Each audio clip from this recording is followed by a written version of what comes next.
In a dark alley, beneath the cold winter sky, a police officer stands with his two partners.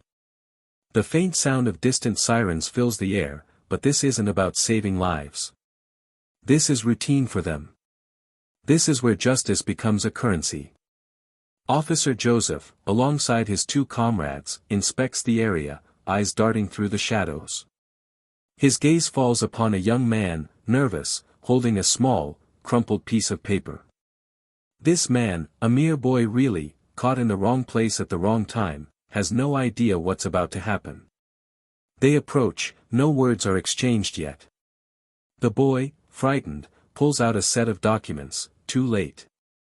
He doesn't have a gun, but he's guilty of something they won't let him escape. A routine check turns into something far more sinister. Joseph takes the papers from the boy's hand, inspecting them slowly, almost mockingly. "License?" he asks, voice cold, knowing the boy has no such thing. The young man shakes his head, apologetic, realizing what this means. "Step out of the vehicle," Joseph demands. The boy obeys, his hands trembling as he opens the door. They begin to search the car, and it becomes clear, they're not looking for illegal weapons or drugs, they're looking for something far easier to control, something more lucrative. A brief exchange happens between Joseph and his partners, and within seconds, they make the decision. The boy, with nothing left but his innocence, is about to be caught in a dangerous game. Joseph leans in close to the boy, who's now visibly panicking. "You got two options," Joseph smirks. "One, you give us everything you've got, or two," his voice drops, sinister. "We make your life a living hell. How about it?" The boy stutters, his voice barely a whisper. "I don't have anything." Joseph's grin widens. "We'll see about that." The boy is thrown into the back of a police car, his future uncertain, while Joseph and his partners pocket the money they've just extorted from another life.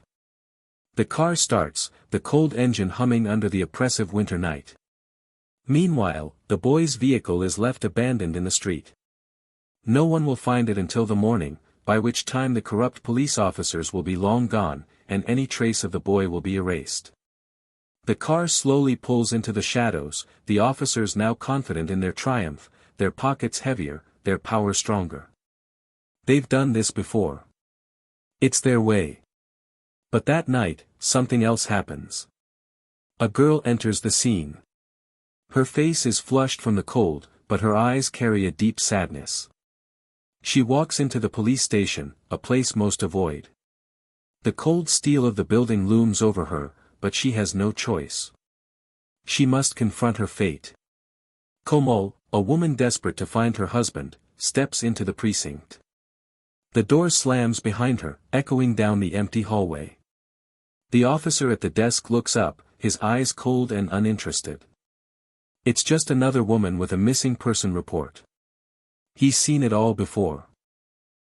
She approaches the desk. Her voice trembles slightly. "I'm looking for my husband. His name is Assad.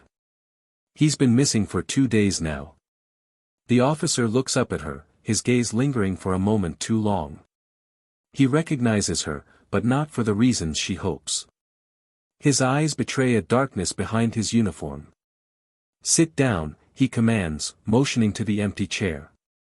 He's seen too many women like her. Too many women who think the system will help them. But Komol doesn't know what kind of help she'll get tonight. She sits, her hands clasped together tightly in her lap. She's trying to remain composed, but fear and uncertainty are slowly creeping in. She's been to every other place in Kansas City, trying to find her husband, but this is her last hope. The officer glances at his partners in the room. They exchange knowing looks, their eyes gleaming with the same malice. They know what they've done, and they know that no one will ask questions. They hold all the cards. Komol's voice is soft, almost a whisper. "Please, I just need to know where he is. He's my everything. I need to bring him back to our children." The officer leans forward, his lips curling into a dangerous smile. "You're in the right place, Komol," he says, his voice laced with mock sympathy. But, sometimes, the truth comes at a cost. The air in the room thickens, Komol's heart races. She doesn't understand what he means by that, but the dread sinking in her stomach tells her it's not good. "I'm willing to do anything," she says desperately, "just tell me where he is." The officer leans back in his chair, fingers tapping on the desk. The silence is unbearable. Then, in a move that shakes her to the core, he says, "Anything?" "Well, I might have a solution for you, but it'll cost you. Not money, but something else." Komol's face pales. She doesn't know where this conversation is going, but she knows she has no choice. "What do you want?" His eyes gleam. "You help us, and we'll help you. Simple as that. We need someone with your talents." Her confusion deepens, but she doesn't back away. "What do you mean?" The officer leans in, the hunger in his eyes apparent now. "You see, Komol, we've got a little side business. We deal with people like you, desperate, willing to do anything. Your husband. He's a liability, a man who knows too much. We could help you find him, but there's a price." Komol's stomach tightens. She knows this is wrong. She knows it. But she has no choice. They hold her husband's life in their hands. "What do you want me to do?" she asks, her voice a mere whisper. The officer's smile widens. "You'll find out soon enough." The clock on the wall ticks slowly, the night grows colder, and Komol is led into a back room. It's dimly lit, the yellow bulb flickering as if it too is afraid of what's about to unfold. Inside, the other two officers are waiting. Joseph and his partners, their eyes scanning her like predators circling prey. She knows something is wrong, deeply wrong, but she is trapped. Her love for Assad, her desperation, her helplessness, everything weighs heavy on her shoulders. One of the officers speaks first, his voice slick, rehearsed. "You help us feel good tonight," he sneers, "and maybe we'll look for your Assad tomorrow." Komol freezes. The words are heavier than she imagined. The request, no, the demand, is clear now. Her breath catches in her throat. She wants to scream, wants to run, but her feet are rooted to the ground. Her husband's face flashes before her eyes. His smile. His laugh. Their shared dreams. Her voice trembles, "I don't want this." Joseph steps forward, his presence overwhelming. "No one wants this, sweetheart. But choices are made. And this is yours." Her body begins to tremble. "But if I do this, you promise, you'll help me find him," she whispers. The officer smiles, a cruel twist of his lips. "That's the idea." And so, in that room, her soul shatters. One by one, each man takes advantage of her vulnerability, her silence, her pain. She endures it all. Not because she is weak, but because she is strong. Stronger than they will ever know. That night becomes the first of many. Komol returns the next day. And the next. Each time, their promises remain hollow. Each time, their demands become more vile. Her mind starts to break apart, day by day, bit by bit, as the hope of finding her husband fades. Yet she returns. Because every time she walks through that door, there is still a spark of belief that maybe, just maybe, they'll keep their word. One cold morning, she walks into the station. Her steps are slower now, her eyes darker. She has changed. The officers greet her with their usual grins. Well, look who's back," Joseph says, leaning against the desk. "Did you miss us?" She doesn't reply. She just stares. They lead her to the same back room. But today is different. Today, she arrives early. And the room is quiet. Too quiet. She hears voices from the other side of the door, muffled, but clear enough. Joseph's voice. If she opens her mouth, we'll send her to join her dear husband. Laughter. She still thinks we're helping her. What a fool. Then another voice. We should have burned the body better. You think anyone will find it? Komol's knees weaken. Her world crashes. Assad, her Assad, is gone. Murdered? By them? She steps back, her hand over her mouth, trying not to scream. Her body trembles, but her mind clears. The fog of helplessness lifts, replaced by something else. Rage. They killed him. They lied. They used her. Over and over again. And now they laugh about it. She doesn't go into the room. She leaves the station silently, heart burning, tears falling. That night, she doesn't sleep. She sits in the corner of her dark home, staring at the wall, thinking. Remembering. Planning. She makes a vow. She will take them all down. Not in the courts. Not through the law. She will do it her way. Komol becomes a different person. She starts observing them. Following them. She learns their routines. Where they go. Who they meet. What they fear. And one by one, she picks them off. The first one, Joseph's closest partner. She waits outside a bar late at night. He stumbles out, drunk, unaware. She follows him down an alley. And there, in the silence, she ends it. No one sees. No one hears. But Joseph does notice something the next day. One of his partners doesn't show up. Where the hell is he? He mutters, pacing the station. He never misses a shift. The second one falls just days later. Komol rigs his car, plants something beneath the engine. The explosion rocks the street in the early morning. People scream. Fire spreads. But no one connects it to her. No one suspects the quiet widow. Joseph starts panicking. He knows something's wrong. Something's coming. But he doesn't know who. Or why.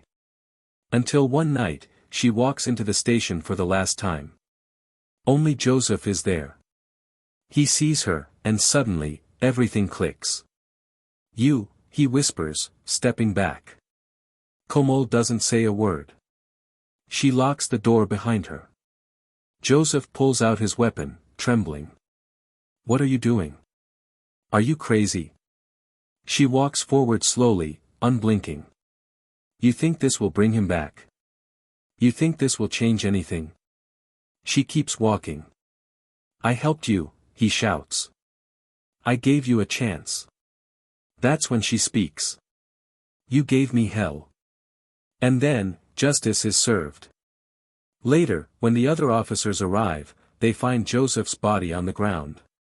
No signs of forced entry. No clues. No witnesses. Just silence. The case is quietly buried. But one man knows the truth. Detective Vicky, assigned to investigate the recent string of mysterious deaths, finds fragments. Not enough to arrest anyone. But enough to understand. He finds a woman, Komol, grieving, broken, but not shattered. And he sees what others miss. He sees the fire in her eyes. They meet in the quiet of the city, weeks later. He offers her a file. Inside, everything wiped clean. The case. The names. The records. All gone. I don't know what you've been through, he says gently, but I know what they did. And I know what you did. Komol doesn't flinch. He continues. And I won't stop you. Because I believe some justice can't be written in reports. A pause. Komol, he says, voice softer now, I don't want anything from you. But if, someday, you want a new life. I'm here. Months pass. Seasons change. And slowly, Komol rebuilds. And one day, she accepts. She marries Vicky. Not because she forgets. Not because she's healed. But because she's allowed herself to breathe again. To live. And she does. Not as a victim.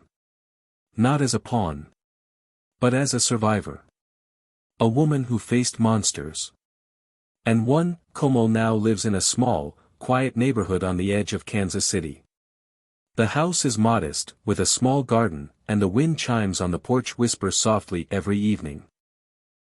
She tends to the flowers every morning, waters them carefully, as if each petal holds a memory. Vicky comes home from work, places his badge on the table, and sits beside her. They don't speak much about the past. They don't need to. But Como often sits in silence, staring at the horizon, remembering every face, every night, every breath that was stolen from her. Vicky knows this. He never questions it. He only supports her. Sometimes, in the quietest hours of the night, she wakes up from her nightmares. She sees Joseph's smirk. She hears Assad's voice. She feels the cold floor of that back room. And she cries. Vicky sits beside her. Wraps a blanket around her. Doesn't speak. Just holds her. She had not chosen him because he was perfect. She had chosen him because he had seen her darkest parts, and didn't look away. Weeks pass. Como volunteers at a women's shelter. She helps others now. Women who walk in, scared, broken, bruised, emotionally or physically. She doesn't tell them her full story. But they see something in her eyes. Strength. Understanding. Resilience. She teaches them to survive. To fight. To heal. And slowly, Como becomes a symbol of quiet power in that community. A woman who never backed down. A woman who lost everything, and yet, built something beautiful from the ashes. One day, while sorting files at the shelter, she comes across a young girl. 16. Pregnant. Thrown out of her house. And scared. The girl won't speak to anyone. But when she sees Como, she stops crying. And says, "You look like someone who's been through hell." Como smiles gently, kneels beside her, and replies, "I walked through it, and came back stronger." The girl breaks down. And hugs her. Word spreads. Como becomes someone women call when no one else listens. Even some junior officers, women on the force, come to her for guidance. They've heard rumors. They don't know the full truth. But they know enough. They know she faced down monsters, and walked away with her head high. Como never confirms anything. She simply listens. Advises. And goes home. That evening, Vicky watches her. There's pride in his eyes. He knows she never needed him to save her. She saved herself. All he did, was open the door, and wait. They eat dinner in silence. The soft clinking of spoons and plates. She looks up and says, "Do you think they know?" Vicky shrugs. Some do. Some guess. Some never will. She nods. Silence again. Then Como asks, "Do you regret letting me go that night?" He leans forward. "No. That night, I didn't let you go. I just stepped aside and watched something incredible happen." She smiles. For the first time in weeks, truly smiles. In her bedroom, she opens an old drawer. Takes out a small picture. It's worn, edges curling. A photo of Assad. His eyes bright, arm around her shoulder. She touches the photo gently. "I miss you," she whispers, "but I kept your promise alive." The wind outside rustles the curtains. She closes the drawer. And walks out. That night, as she sleeps beside Vicky, she dreams. But not of darkness. Not of pain. She dreams of a field. Green. Open. And Assad standing in the distance. Smiling. then fading into light. She wakes up with tears in her eyes. But this time, she's not afraid. The past has shaped her. But it no longer holds her. Meanwhile, in a quiet evidence room, buried beneath old case files, there lies a folder. Marked, closed. Inside, 3 names. 3 photographs. And a single sticky note. In Vicky's handwriting. Justice, served. No one ever opens that file again. Komol's story becomes an urban legend. A whisper among the force. Among the shelters. Among the women. A tale of quiet fury. Of revenge done in silence. Of a system too blind to see, and a woman too powerful to ignore. Days pass, then weeks, and eventually, months. Kansas City moves on. But in Komol's world, nothing is ever the same. Her soul still carries scars, not visible, but deep. Invisible threads of pain, sorrow, and betrayal, woven into her very being. Yet somehow, she keeps going. She wakes up each morning, prepares breakfast for herself and Vicky, tends to her plants, visits the shelter, listens to broken voices, and gives them hope. The same hope she once searched for, in a cold, dimly lit police station, with desperation in her eyes. But she has become something else now. Not just a survivor. But a quiet warrior. She doesn't talk much about Joseph anymore. Nor about the others. Not even to Vicky. But late at night. When the wind howls through the trees, she sometimes stares into the darkness, as if she's expecting someone to walk out of it. As if ghosts still whisper. And maybe they do. One evening, while walking home from the shelter, she hears footsteps behind her. Steady. Not too close. Not too far. She tightens her scarf, and continues walking. The footsteps grow louder. Then, they stop. She turns around. It's a young man. In uniform. A new recruit. He looks nervous. "Ma'am, are you Komol?" She nods, slowly. He fumbles in his pocket, pulls out a small envelope. This was found in the belongings of Officer Jameson, after the explosion. It had your name. Jameson. One of Joseph's men. The one who laughed the loudest. She opens the envelope. Inside, a torn piece of notebook paper, with a single sentence. "She will burn us all." Her hand trembles. The recruit is still standing there, unsure what to do. She folds the note, and smiles faintly. "Thank you, officer." He nods, and walks away. She stands there for a moment, frozen in thought. The past never really leaves. It lingers. Waits. Watches. Back home, Vicky notices something in her eyes. What happened? Komol places the note on the table. He reads it, expression blank. Then he looks at her. "You okay?" She nods, but her voice is quiet. He knew. Vicky sits beside her. They all did. Deep down, they knew you were coming. Komol laughs, not with joy, but with disbelief. "I didn't want to be a killer, Vicky." "I know," he replies. Silence.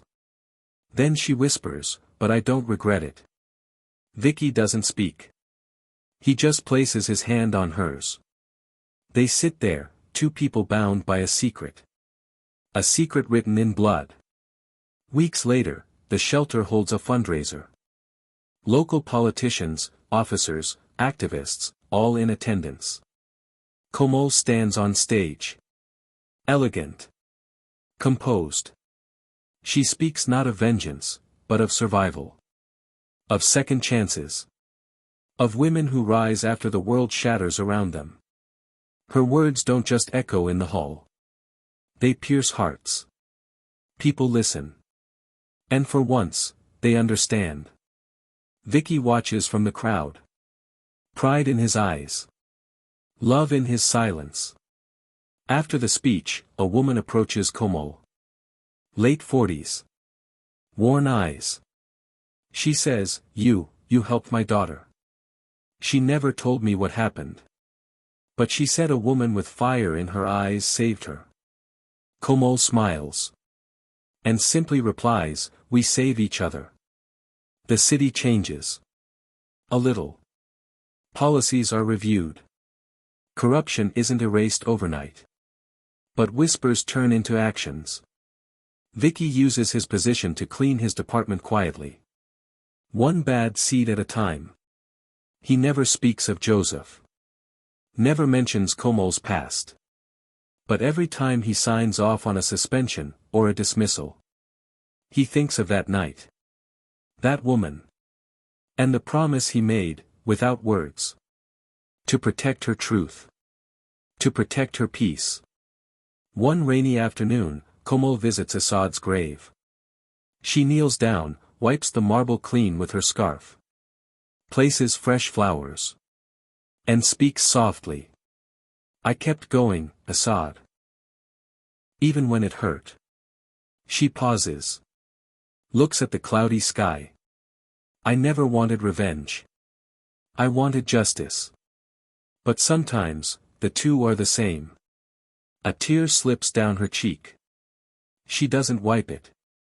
Just lets it fall. I'm okay now. I promise. Then, she stands up. Places her hand over the gravestone. Whispers, Rest easy. I found my way. And walks away. The camera would fade to black here. But her story doesn't end. Because somewhere, in every city, there's another Komol. Another woman. Another silence waiting to be broken. Another shadow waiting to be fought. And maybe, just maybe, another whisper in the dark, saying, She will burn us all. Time passes. But peace is a luxury Komol never fully embraces. Not because of fear. But because the memory of injustice lives on.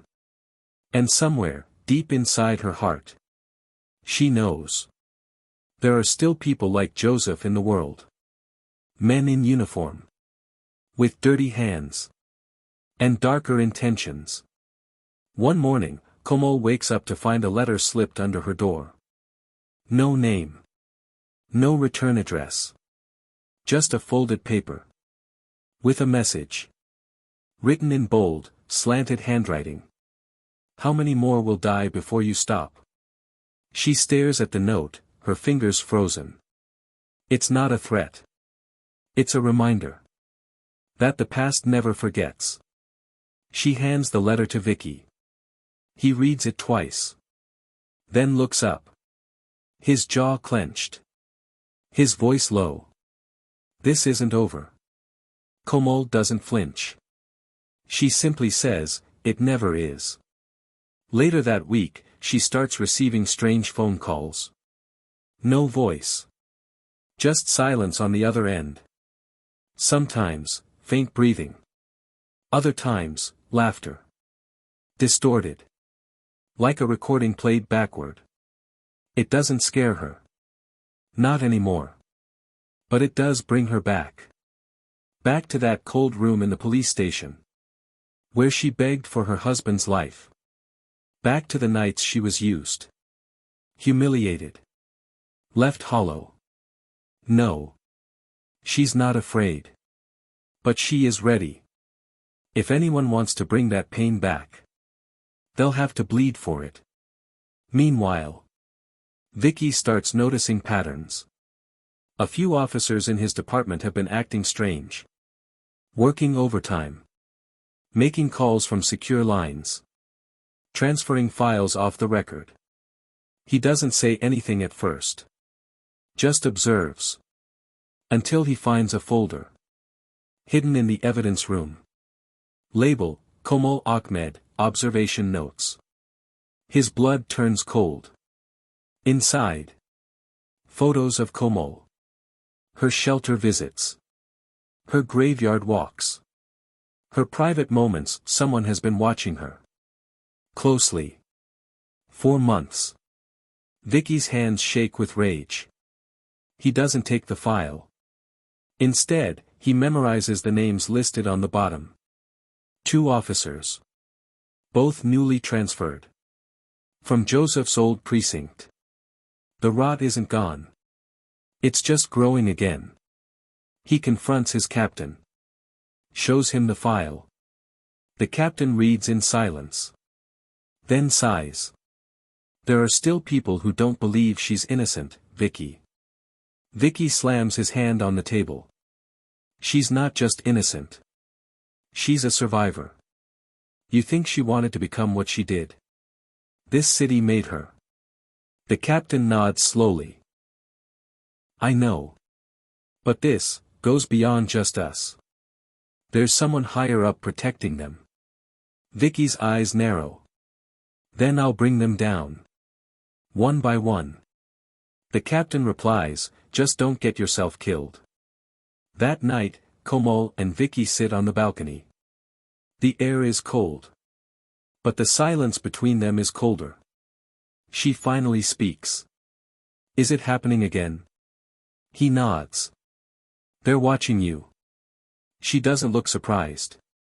Instead, she takes a deep breath. Then we burn it down. Vicky raises an eyebrow. The whole system. She looks him dead in the eyes. No. Just the part that thinks I'll stay quiet. The next morning. Komal visits her lawyer. An old man. Sharp mind. Kind eyes. She hands him a file. Inside, a full confession. Of everything she did. The murders. The blackmail. The revenge. He looks at her, stunned. You sure you want this on record? She nods. If anything happens to me, release it. He hesitates. Komal, this will ruin you. She smiles faintly. I already lived through worse. In the meantime. Vicky starts digging deeper. He pulls surveillance logs. Cross-checks phone numbers. Finds an offshore account linked to one of the new officers. Joseph's money. Still in circulation. Still feeding the filth. He gathers everything. Builds a case. Ready to take to internal affairs. But before he can submit it. He gets a call. Private number. He answers. A voice whispers. We warned you once. Stop digging, or dig your own grave. Then the line cuts. That same night. Vicky comes home late. Komal is waiting. He tells her everything. She listens. Then pours him tea. Her face calm. But her mind racing. She knows what comes next. She's seen it before. First the threats. Then the lies. Then the bullet. She leans forward and says. If anything happens to you, I'll finish what we started. Vicky shakes his head. No. We finish it together. They toast silently. Teacups clinking like fragile promises. The following week.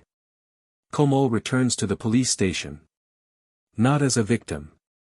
Not as a suspect. But as a storm. Eyes scanning the faces. She spots one of the new officers. He freezes when he sees her. She smiles. Not kindly. Just a small, dangerous smile. And says. Tell your friends. I'm not scared of ghosts. Then walks out. Leaving silence behind her. 2 days later. One of the officers disappears. No warning. No trace. Just gone. The department goes on alert. Whispers spread. Rumors. The streets start talking again. She's back. Komal Ahmed is back. But no one has proof. No one dares accuse her. Because this time, she's not alone. This time, the system doesn't know who to trust. Meanwhile, Vicky leaks the financial records to a journalist. Anonymously. The story explodes. Headlines. News coverage. Police corruption tied to past scandal. Gang ties resurface in Kansas City Police Department. Names are listed. 2 officers are suspended. Investigations begin. But it's not enough. Como wants more. She wants truth. She wants blood. She wants them to feel what she felt. So she waits. Patient. Watching. And when the second officer lets his guard down, he vanishes too. No body. No struggle. Just silence. The media goes wild. 2 disappearances. Both connected to the same unit. Rumors swirl. Did someone take revenge? Was it an inside job? Is the ghost of Como Ahmed real? The department panics. Meetings. Cover-ups. Excuses. But behind closed doors, everyone knows. She's not a ghost. She's a fire. And they lit the match. Vicky is questioned. He denies everything. Plays dumb. But the chief pulls him aside. Are you protecting her? Vicky meets his eyes. Calm. Confident. I'm protecting the city. The chief doesn't argue. Because even he knows. The city is safer with Como on their side. But peace doesn't last. One night. Como receives another letter. Different handwriting. More elegant. Less threatening. Inside, just a question. Was it worth it? She doesn't reply. Just folds it. Burns it in the kitchen sink. Then stands by the window. Watching the rain fall. And whispers. Yes. Days pass.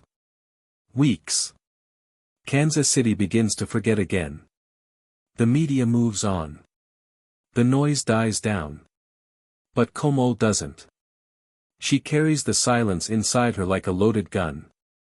And now, the only thing she's waiting for is the right target. Meanwhile, Vicky gets a message on his burner phone. Encrypted. Just one line. Unit Z, active. He stares at it. Eyes narrowing. Unit Z was Joseph's private operation. A shadow task force, off the books. Used for extortion, hits, blackmail. It was supposed to be shut down years ago. But the message is clear. It's back. And it's moving. Como hears it from the streets first. A girl, 16 years old, was picked up late night by 2 officers. No record. No release. She vanished. Her parents filed a report. Nothing happened. Como doesn't sleep that night.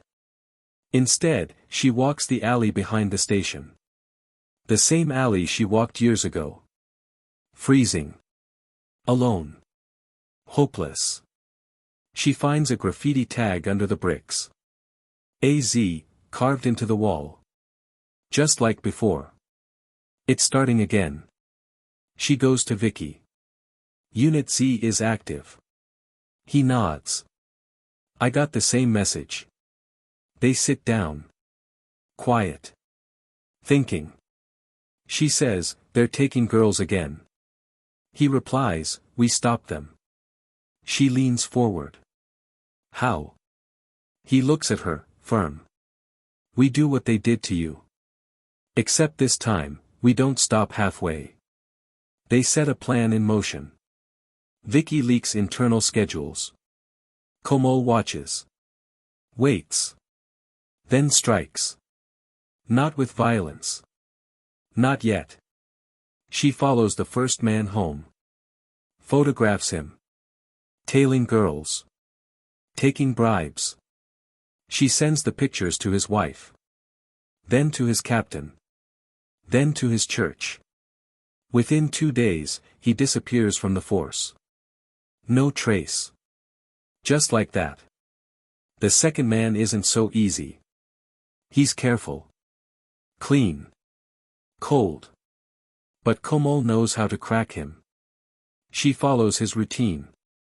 Learns his weaknesses. Finds his mistress. Then leaks everything. His marriage collapses. His career starts to unravel. He tries to run. But she's already waiting. One night, she confronts him. Outside a motel. Face covered. Gun in hand. She says just one thing. "You remember me?" He looks at her. Terrified. Then nods. Before he can beg. She shoots. Twice. Chest. Head. Walks away like a shadow. Vicky meets her in an abandoned warehouse. His face grim. "That was reckless." She replies, "That was justice." He says nothing. Because deep down, he knows she's right. But with every step forward, they draw closer to the real threat. The man funding Unit Z.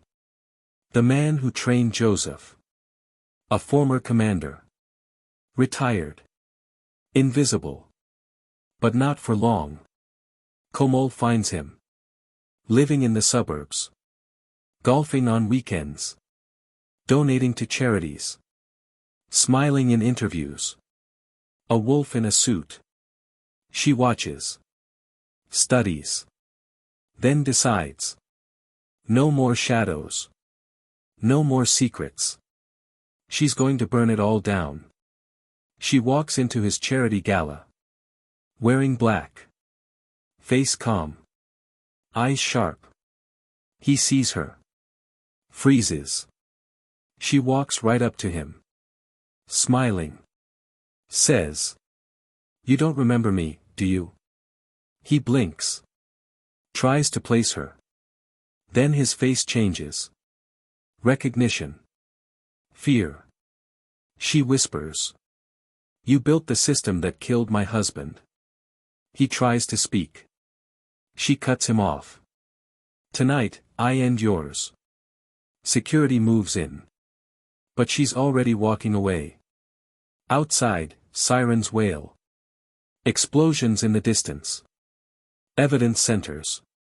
Hard drives. Warehouses. All burning. Komol doesn't look back. Vicky pulls up beside her. Out of breath. "You lit the fires." She nods. "All of them." He doesn't scold her. He just says.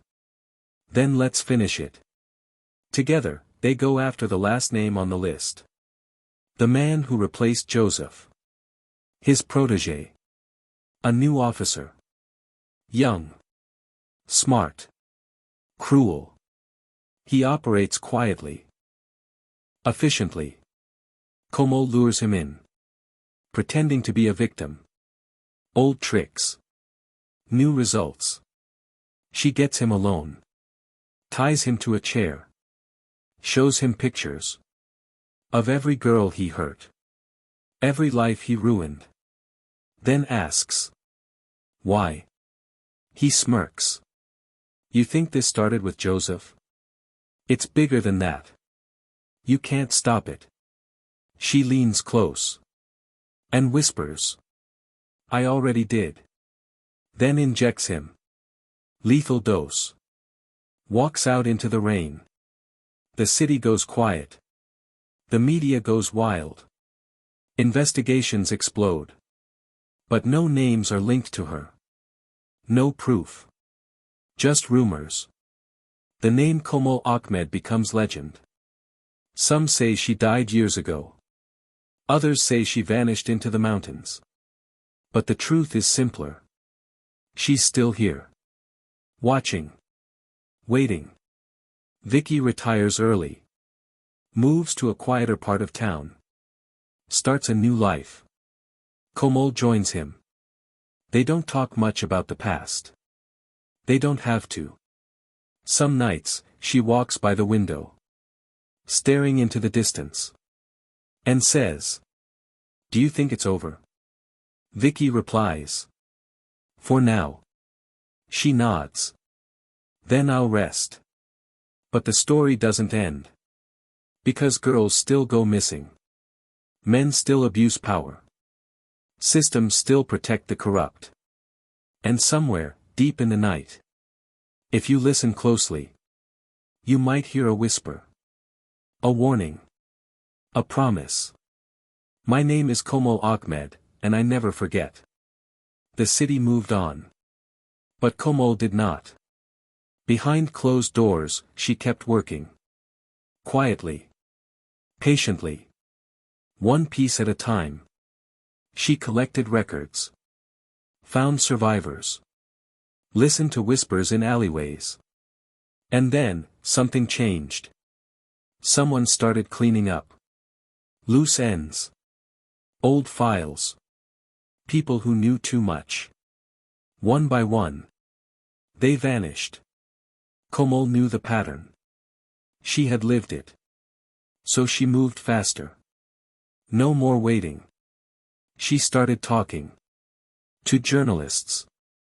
To activists. To women like her. She didn't give her name. She didn't show her face. But her story traveled. And with it came rage. People started asking questions. Old cases reopened. The city began to remember. But the system? It fought back.